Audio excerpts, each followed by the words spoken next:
امریکی صدر Donald Trump نے کہا کہ پاکستان اور بھارت کو قریب لانے کے خواہاں ہیں۔ امریکی صدر ڈونلڈ ٹرمپ نے سعودی امریکن سرمایہ کاری فورم سے خطاب کرتے ہوئے کہا کہ ہو سکتا ہے ہم ساتھ ڈنر کریں، کیا یہ اچھا نہیں ہوگا؟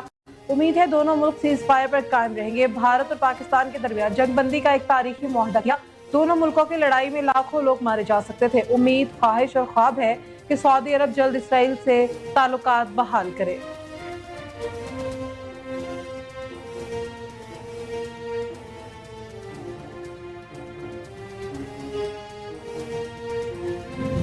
امریکی صدر ڈونلڈ ٹرمپ کے دورہ سعودی عرب میں امریکہ اور سعودی عرب کے درمیان $142 ارب کے دفاعی معاہدوں پر دستخط ہو گئے۔ وائٹ ہاؤس کا کہنا ہے کہ دفاعی معاہدہ $600 ارب کے سعودی سرمایہ کاری وعدے کا حصہ ہے۔ دفاعی معاہدوں میں گیس ٹربائنز کی برآمدات، توانائی کے شعبے میں $14 ارب 20 کروڑ کا معاہدہ اور $4 ارب 80 کروڑ کے 737 بوئنگ طیاروں کا معاہدہ بھی شامل ہے۔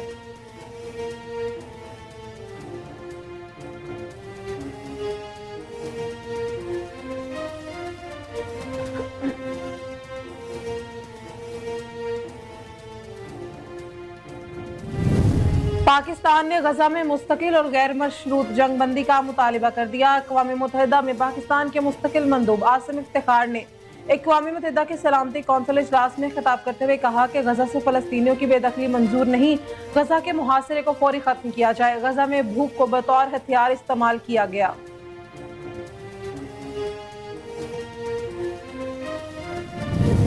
باغبان پورہ میں ڈمپر کی گئی رکشوں اور موٹر سائیکلوں سے ٹکر کے نتیجے میں 5 افراد جاں بحق اور 3 افراد زخمی ہو گئے۔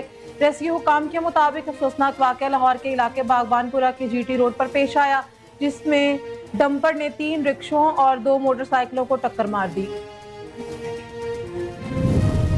پاکستان نے بھارتی جارحیت کے جواب میں اسلام آباد میں بھارتی ہائی کمیشن کے ایک عملے کے رکن کو ناپسندیدہ شخص قرار دے کر 24 گھنٹوں میں ملک چھوڑنے کا حکم دے دیا۔ مذکورہ سفارتکار ایسی سرگرمیوں میں ملوث پایا گیا جو سفارتی کردار، قوانین اور بین الاقوامی سفارتی آداب کے خلاف ہیں۔ اس سے قبل بھارتی حکومت نے اپنی جارحیت جاری رکھتے ہوئے پاکستانی سفارتکار کو ناپسندیدہ شخصیت قرار دیا اور انہیں 24 گھنٹوں میں ملک چھوڑنے کا حکم دیا تھا۔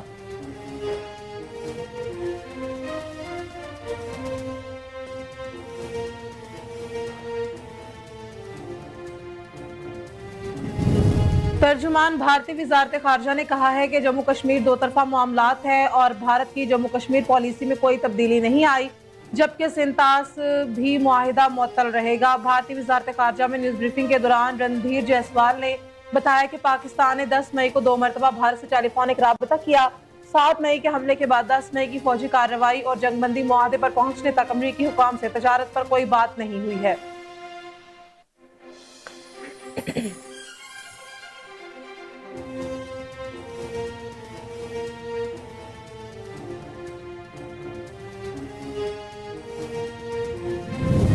بھارت کی ہندو انتہا پسند جماعت بی جے پی کے سینئر رہنما اور ریاست مدھیہ پردیش کے وزیر وجے شاہ کی مسلم دشمنی کا ثبوت۔ بھارتی فوج کی جانب سے پاکستان کے خلاف شروع کیے گئے آپریشن سندور کی تفصیلات سے میڈیا کو آگاہ کرنے والی مسلم فوجی کرنل صوفیہ قریشی کو ہی دہشت گردوں کی صف میں لا کھڑا کر دیا۔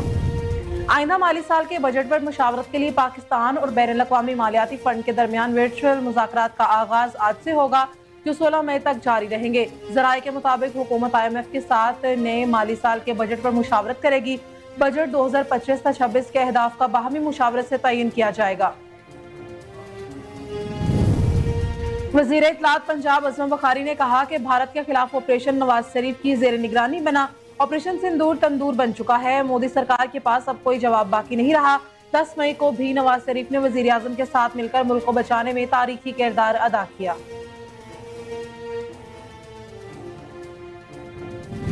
اور جنوبی غزہ کے علاقے خان یونس پر اسرائیل کے بدترین حملے میں 20 سے زائد فلسطینی شہید ہو گئے۔ عرب میڈیا کی رپورٹ کے مطابق اسرائیلی فوج کی جانب سے خان یونس کے یورپی اسپتال کے احاطہ میں 9 بنکرز بسٹر بم پھینکے گئے۔ بم پھٹنے سے کئی مقامات پر زمین پھٹ گئی۔ رپورٹ میں بتایا گیا ہے کہ اسرائیلی حملے میں اب تک 28 فلسطینی شہید جبکہ 70 افراد زخمی بھی ہوئے۔